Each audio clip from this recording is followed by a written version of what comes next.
Chapter 7 exercise 7.4 6 sum பார்க்க போகிறோம். Internal and external diameter of hollow hemispherical shells are 6 meter and 10 meter respectively if it is melted and recasted into a solid cylinder of diameter 14 cm. Then find the height of the cylinder. ஒரு hollow hemisphere இருக்குது, அதை melt பண்ணி recast பண்ணுறாங்க சிலிண்டராக.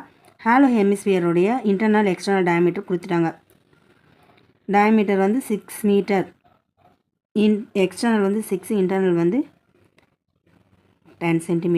So cap letter R small letter R, இங்கே cap letter R தெரியும். Height கேட்குறாங்க. Volume of cylinder equal to volume of hollow hemisphere. Pi R square equal to 2/3 pi into R cube minus R cube. பைக்கு pi cancel. R square வந்து 7 × 7 into H. இங்கே 2/3 into 5 cube minus 3 cube. 5 கியூபோட value 125 minus 20.